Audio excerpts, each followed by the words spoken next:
Hello, everyone. Welcome to the chat channel. My name is Tim Hayden, and I'll be your host. We have an excellent show for you today. Our guest is the radiant Joey Marie Urbina. You know Joey from the FX hit show Snowfall or her most recent role on television show CSI Vegas. Welcome to the show, Joey. How are you? Hi, I'm good. Thank you for having me. I'm so glad you're here. So, how are you doing? I'm doing good. I'm doing good. It's a little cold, but we were just talking about that. October is getting very cold. Yes. Yeah, it's only going to get worse, I have a feeling. I know. So, what was it like for you growing up? I think you had what, five brothers? Two. I had two brothers Two. and then one stepbrother, but I had a lot of cousins too in Texas. Yeah. Yeah, I Hmm. think I read somewhere that you grew up with mostly All boys. Yeah. boys. Yeah. No sisters growing up in Texas. All boys. My mom worked in the day, so we had the house to ourselves. You know, that went Yeah, good. take it rare, but take advantage. That's right. So, have you always wanted to act? It's crazy because growing up with, my dad would do the little video cameras and just do skits and, do stuff like that. So I think I always knew I wanted to create or do something. I didn't quite know it was acting until I got a little older, maybe about 14, just little stuff like that. But no, didn't really discover it till a little bit later, like, 18, 19. But So, did yeah. you do drama in school or anything? Well, okay, so it actually started in church. So I grew up in church, so church choir, church productions, and I think I was 12, I was like right about to be 13, and they were gonna do like a church production called The Prodigal Son Christmas or something like that, and so the youth group everybody was like auditioning for it, and I was young, I was pretty young, so I don't think I was like allowed. So I would just go to the rehearsals, like little rehearsals at the church, and was just kind of watching and waiting. And then somebody dropped out, like needed it. They're like, "Does anybody want to?" And so I was like, "Man, I'll do it. I'll do it." So that was the first little, thing that I did. And my mom was so nervous for me. She actually, this is like one of her favorite stories. She says that she had never seen me on stage. She didn't know what was going to happen, and you're watching your child and just praying that they remember their lines, and just that mother instinct. So she says that she saw me go on the stage, and she was just like, and I did it. I did it. I said my lines. I hit that stage like a little firecracker, and so that was my first time. That was my first time getting words out of my mouth and acting on stage. And she has the DVD to prove it, and she likes to hold it up. Proud mama. Proud mom. That's right. So, did you have any idols or anybody that you looked up to that influenced you to go into Oh, acting? definitely. I mean, all the greats, like the legends. You have Marlon Brando, all of those actors. I watched a lot of movies growing up and watch a lot now. But yeah, just wanting to, seeing that growing up and wanting to be a part of it, and then somehow it just happened. For me, worked very hard. Worked very hard. So, you said your mom was very supportive. Was your brothers as supportive? Oh, absolutely. Still supportive to this day. I'm actually at my brother's house right now. I have an older brother out here in LA, so that's really nice to have him here, him and his wife, and I got my little nieces out here. So, but yes, my brothers are both very, very, very supportive the whole time. Are any of them interested in acting? Not really. They've gone their own path. My younger brother is a tattoo artist. My older brother is entrepreneur. He's incredible. He just creates so many things right now. But yeah, I think all artists, in a sense, all different artists. But I kind of went the more acting and singing route. So yeah, Very creative family. yes. So, you went to Texas State University, and while you were there, you also studied at the Royal Shakespeare Company in England. How did that happen?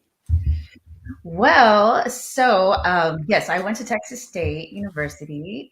It's actually, long story, but I actually, when I got in, We've I got was time. music. I like to talk.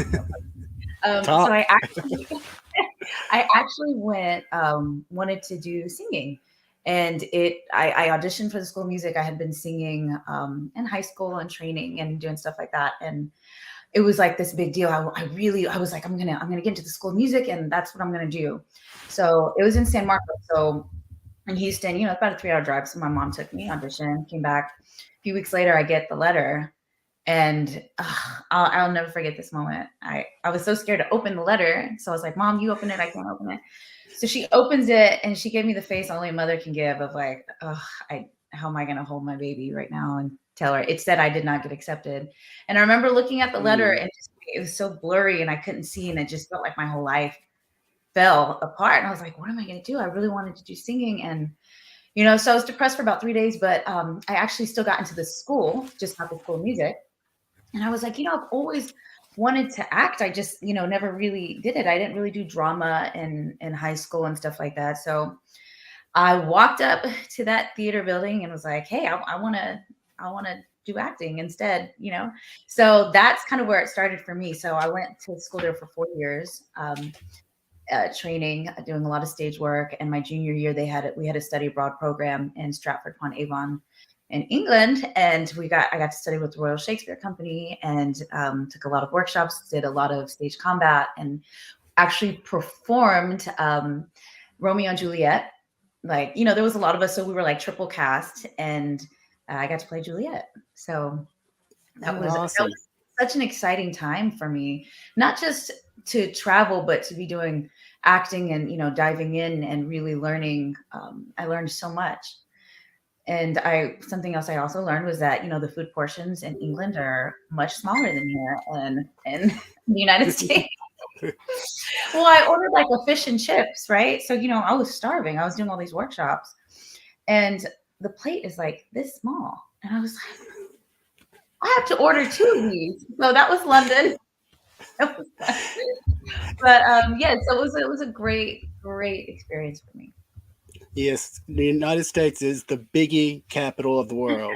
Everything here is double and triple the size. Especially Texas. I mean, have you ever been to Texas? One time, yes. Didn't stay long, but Kentucky's the same way.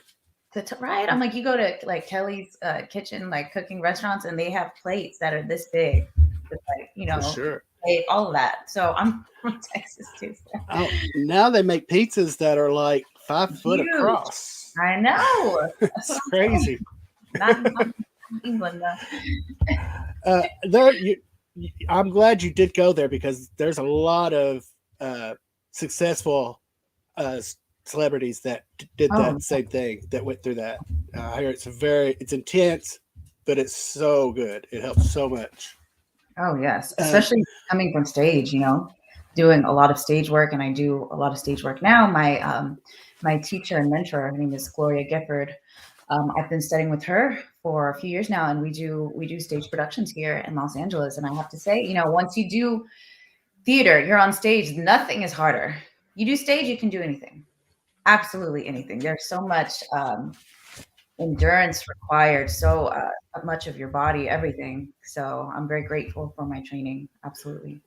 But I also hear that doing stage is more fulfilling, because you can feel your audience. You can see the reactions. Yes, there's nothing like a live audience. Definitely. That's what I hear. I think I would freeze up. I think last time I did anything in front of people, well, I was in high school, but yeah, it wasn't good.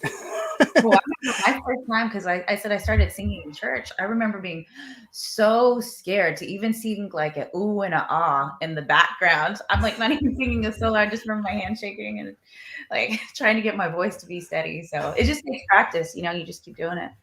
Keep doing it. My very first experience was 4th grade. We did the Christmas theme. I was a little drummer boy, so I was one of the few that had to do a solo. I was mortified. Oh, but you did it. I did. And to this day, I remember that song, every word to that song. So drilled. Hey, you were the star of the show, little drummer boy. Yes, for sure. So what was your first job? Ooh, okay. So in terms of I'd like to say TV because when I came to LA, I did, a few like independent, I did some movies. But my first TV job, like legit on like paper, was Snowfall. Snowfall's the Snowfall. first. Snowfall. Yes, it was actually right before the pandemic. So that January of 2020, that was back when, auditions were in person. Went in, did it, didn't even think I got it. I actually remember, I think I told my boyfriend or my mom afterwards, I'm like, definitely didn't get that one. And then turns out I did. And it was actually just supposed to be a co-star, like a day thing. And I got written in more, and it's You, turned into what it is now. And gratefully, I've been on the show for 3 seasons now. I'll admit, I am late to the Snowfall game. I've recently started watching it to prepare for this. I'm Yeah. almost through season 1, and I'm hooked. It's Yeah. phenomenal. Oh, You, the writing is incredible. John Singleton, yes, all of yeah. I was so excited to be a part of it. I had friends who had been on the show here and there, so it was just like full circle thing to be like, oh my gosh, I'm on this show, and now it's in its final season, like 6 seasons. So to go that long for a show, that's pretty incredible. are you coming back for the final season? Yes, yes, we are filming I now. was hoping so. I was Yeah. hoping so. Well, like I said, I haven't gotten all the way through it, so I was kind of hoping that nothing happened to Aunt. I think it's Xiamara. Yeah, Uh, Xiamara. I, I and yeah, I was hoping nothing happened to her Yeah, because I'm you good. said you said you started out as just like basically just a come on, and you Yeah. took that show. You are one of the main people. I mean, you're not somebody they want to mess with on that show. Yeah, I remember my first day. I was like, and that's the thing is like, well, when I got the script, I was like, okay, so this is okay, but it's a co-star, and I worked with Sergio. Sergio plays Gustavo on the show, Yes. and it was my first day there. He was so welcoming, sweetheart, took care of me, make sure I was good, and yeah, so that was the first day, and then I'm like, I'm back. And then it just kind of turned into what it's been. And so that's been so thrilling for me. But yes. Did you, when you started to put that character together, did you have somebody in mind that you knew or had met um, before? well, the thing I'm a lot like this character. It's first circle casting, so um, I remember one of the scenes I had where I had to come out with a bat, and I was like, "Oh, that's so me! Like, I'm the girl with the bat." Okay, who's like, "What do you do?" Grew up a boy in Texas, But I have to say, yeah, I mean, I've definitely had a say, in developing the character. Seen a lot of movies and TV, so just kind of pulled from that. And then honestly, a lot of my own family members. I have a lot of tias, aunts, where I'm just creating everything in me. I'm like, how can I create this character and run with it? I guess I remember. Well, now the red nails are like my thing for the show. I don't know if you can see, but Yes. the red nails have become my thing, and I love the red nails. Well, they look I don't good. want mine out. I don't want my nails right now, but I just like the spunk she has. She doesn't back down. I right, mean, and the more somebody pushes her, the more she pushes back. right. And Yeah, she's very strong, she's and you know, um, Sergio, who plays Gustavo on the show, he's like one he's of the great. biggest drug lords, and so he's tough, and so with this role, I can't back down. She's got to be just as tough, but also, vulnerable, all of these things too, and really love that man in the show as well. So it's been so exciting. I'm happy to come back. So Uh, well, I'll be glad to see you come back when I get to that point. yeah, I yeah. I haven't come in gotten there yet. season four, episode 4. But like I said, I'm almost through the first season in Yeah. like a week. It's taken me less than a week to get that far. If that tells you how much I'm watching it. Well, I had to tell my mom too, because my mom very sensitive. So I was like, okay, mom, look, the show, it's a little dark, so be careful. So she like will skip until she sees my parts. And if it's anything like it's too crazy, I'm like, mom, you can't like don't she doesn't want to see me dead or anything crazy. But yes, so I come in season 4, episode 4. So yeah. I can't wait. It's going to be great. Thank you. Well, then you went right on. Well, not right on, but you just recently were on CSI Vegas. Oh my gosh, Yes. Oh my gosh, this was fun. Joy. So, yeah. Yes, go ahead. Just the cast. I was just going to say the ensemble that you joined. I Oh mean, my it was like the gosh. original CSI ensemble. Yes. Oh man. So actually, yes, whenever I auditioned for this one, got it, and I was so excited. I had no idea what it was really going to be because when you audition, you see a breakdown. I was like, okay, cool. I got to die and I get shot in the neck or something. I had no idea the whole episode was about who killed me. So, first off, so the cast of CSI Vegas and crew, everybody was so welcoming. Everybody was treated me so kindly and made me feel, super welcome on my first day there. So I love them all. But yes, so I get a call after I get the audition. I'm sorry, after I find out I booked it, I get a call from, all of a sudden the calls start coming in. It's like, okay, you got a fitting this day. I get a call saying you have to go get and have an eye appointment to make sure a contact lens fits on your eye. And I was like, for what? They're like, for a specialized contact in my eye that has blood on it. And I was like, oh my God, what? So I was like, cool. And I needed to get an eye appointment. Anyway, it was time for a checkup. So cool. I got an eye appointment. And then they were like, yeah, for the morgue scene. And I'm like, a morgue scene. So it became, I had no idea. And I have to say, this was the coolest thing ever. I had 3 hours in a special effects makeup chair and prosthetic neck on. I had to completely make my body look decomposed. I had three different looks, like before, after, like where I get killed, like normal, like this, and then the bloody scene of like where it happens, where they find me, and then the morgue scene where my body has been, has been decomposing for. So it was crazy. It was wild. And when it aired, I was like, I didn't know. You never know what parts where it's going to be. Right. And one of the hardest scenes, I had to have my eyes open with the contact lens. No. They had a leaf blower and a couple of fans blowing all the dirt to make it look like my car had just crashed. I had to have my eyes open that whole time while everything's flying, and I'm just like, you can do this, keep your eyes open. So that was insane. But it not to mention you couldn't move, could you? What was that? I'm sorry? I said, then not to mention you couldn't move either. Right, and then you can't move, which it was easier doing like the car scenes, not like moving. But when I did the morgue scenes where I'm like flat on my back with the sheet, I was like, okay, I tried a few things. So first I was like, let me take a deep breath and hold while they're all talking because I have to be dead. But then when you run out of air, it's like your body's like, so that didn't work. So I was like, all right, if I just take really slow breaths, like if this was my stomach, I was like, just take really tiny breaths because I cannot show that I'm breathing right now. And then you have the camera like right in here, like coming up from the ceiling on a crane. And it's like, don't move your eyelids. Don't move your eyelids. It was tough, but it was so much fun.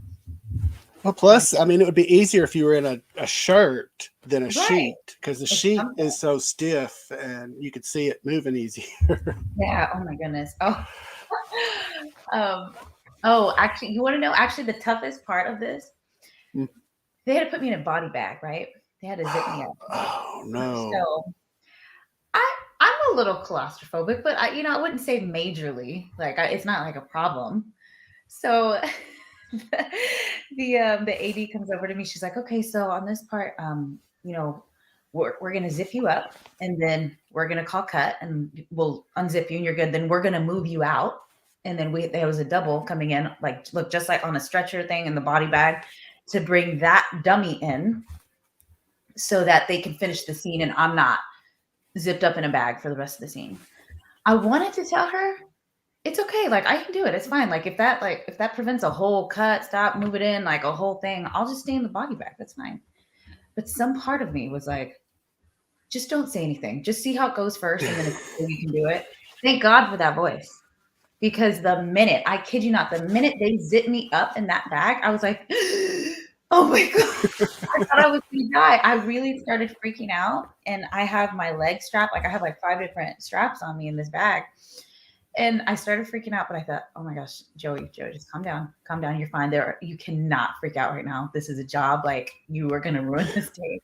So I just stayed calm. I was like, actually thought I was going to freak out. And then they called cut and they unzipped me. And I just remember thinking, thank God I did not tell them I could do that for 5 minutes, because I could barely handle it for 30 seconds.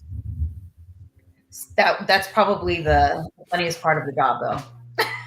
Definitely. Well, I don't even think you would have to be claustrophobic. I mean, just the thought of being zipped up in a body bag is enough. It's the feeling like you can't move. You know, like the feeling you can't move and you can't see or anything, and then they're moving you. So let me ask you. You said blood. Do you know if the blood is really syrup? I've always wondered that. It's syrup? I'm not. It's definitely. It's made out of corn syrup. It smells sweet. I'm pretty sure it was definitely syrup in there for sure. Yeah, it smelled good. The blood smelled good. I just see all these movies, people with blood in their mouth and stuff. It's just the thought of it. It's definitely it's definitely fake and sweet. So was the table hard? Was the table the steel table? No, but the thing under my neck was, and they kept adjusting it where it goes right in the part, like your nerves under your skull here. Yeah. Where it's like, oh, that's painful. So they put like a little towel for me, and I just stayed still like this. And everybody kept checking on me. You have like the series regs of the show, like, are you okay? So kind.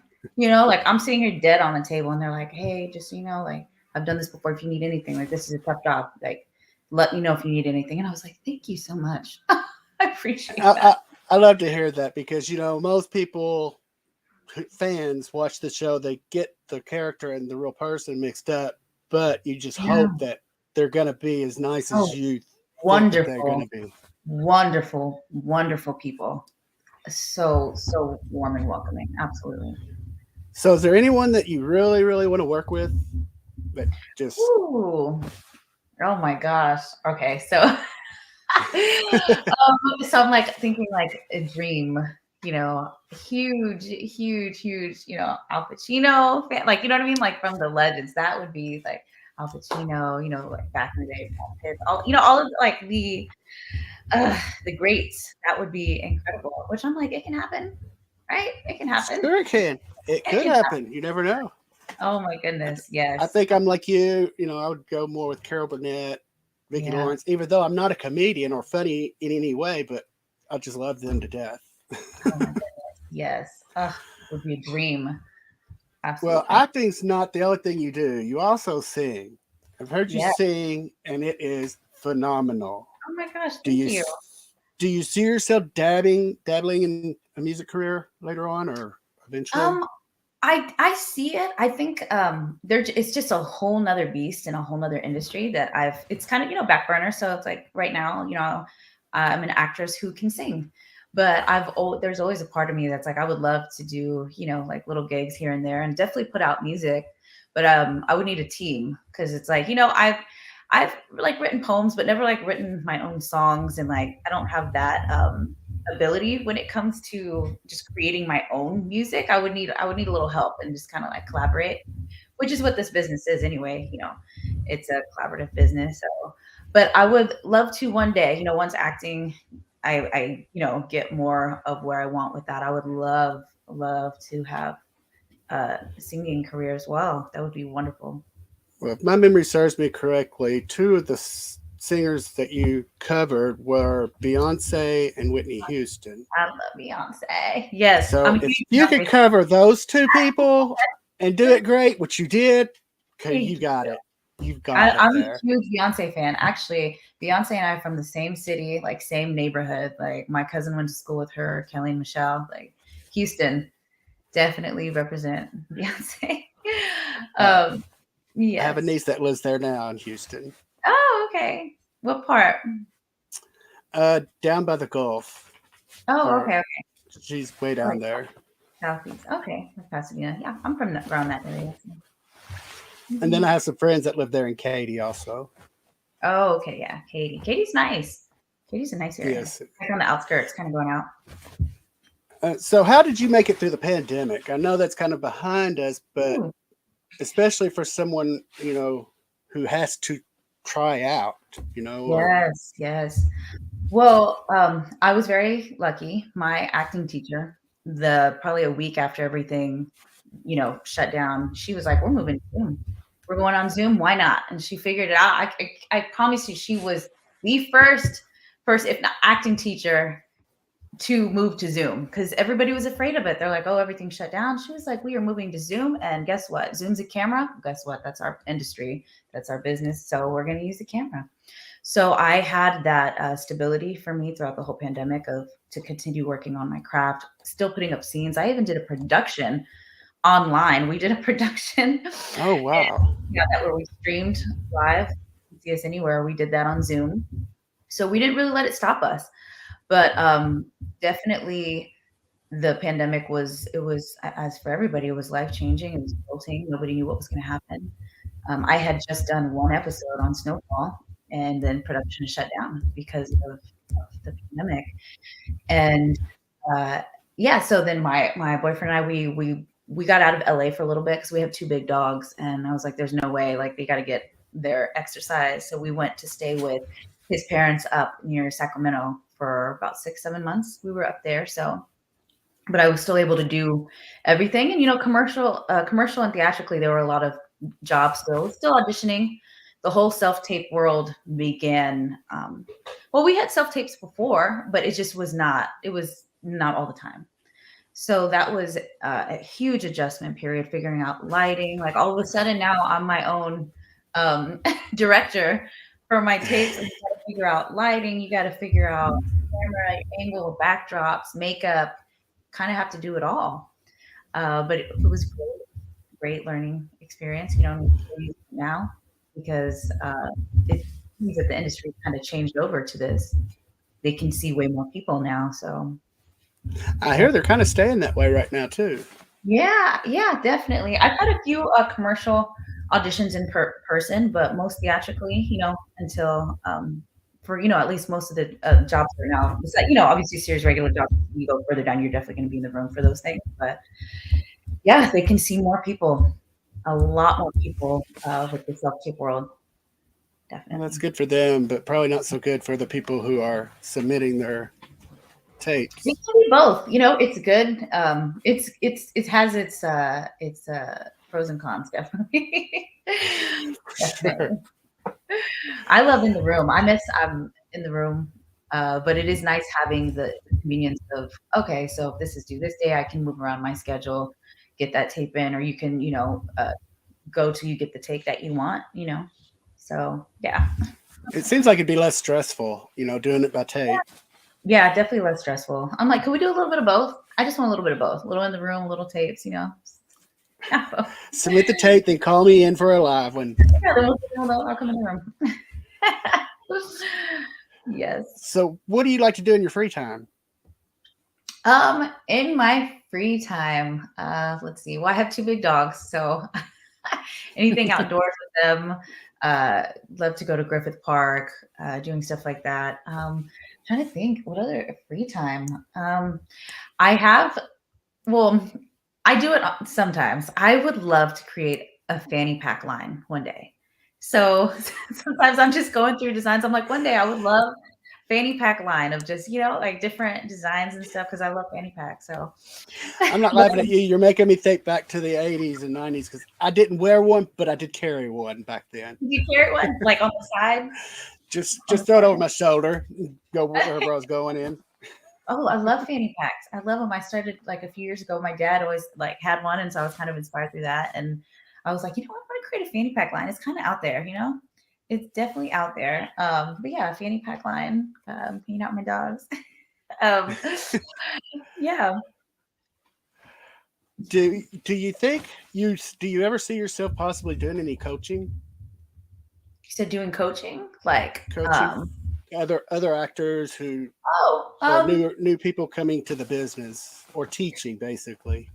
Probably not for teaching. I'm still learning so much through my teacher. I love to learn, so I'm constantly learning. I'm a sponge. I'm curious about everything. But like I have a lot of information And so whenever I do have friends who move to LA, I definitely I I can help in that sense. And I definitely, Right. and just doing acting for the, past 10 years since I began my training, I could definitely help. But I've never really had the passion to coach or to teach or do anything along those lines, really. Not really. I was just wondering. Some people prefer it, and some people are just like, no. Yeah, I'm like, I'd rather learn. I'd rather learn and be taught, definitely. So, Mhm. anything? I'm not trying to break any confidence, but is there anything coming up that we should know about other than you return to Snowfall? Um, let's see. For Snowfall, I don't know what I don't think I can. Yeah, I can't really say anything, but No, it's I gonna. don't mean anything about the plot. I wouldn't dare do that. I meant any jobs or anything that we can look forward to Oh, seeing you in other than Snowfall come out. besides Snowfall, at the moment, no. But hold tight. Oh, there's no doubt. Hold There tight. is Hold no doubt. I see a huge, huge career in your future tight. Oh, in thank you. acting and Thank you. singing. Singing too. Like I said, anybody that can sing Beyonce, I you love, know, that I says a love. lot. She's got a very unique style, and you were able Mm. to do it. Oh, thank you. Thank you. Thank you. Well, Joey, you're amazing, and I really appreciate you being here today. Oh my gosh. Thank you, Tim. Thank you for having me. Thank you. Thank you. Very excited to I be hope here. you'll come back. I will. I will come back. Definitely. Uh, I would love to have you on. Uh, yeah, it'd be great. More Yeah. questions to come. That's right. Oh, I got lots of stories. So. Oh, well, I've got lots of time to hear them. Well, you have a good day. If you want to hang up for a few minutes backstage, I'll be back there in just a few minutes. Absolutely. Thank you. Thanks. Thanks for being here. I'd like to thank Joey Marie Urbina for being here today. I'd like to thank the Necrotizing Fasciitis Foundation for sponsoring our show. For more information on necrotizing fasciitis, please visit www.necfash.org. Please subscribe to our YouTube channel for more great upcoming episodes. And remember, be kind to one another. Until next time, have a great day.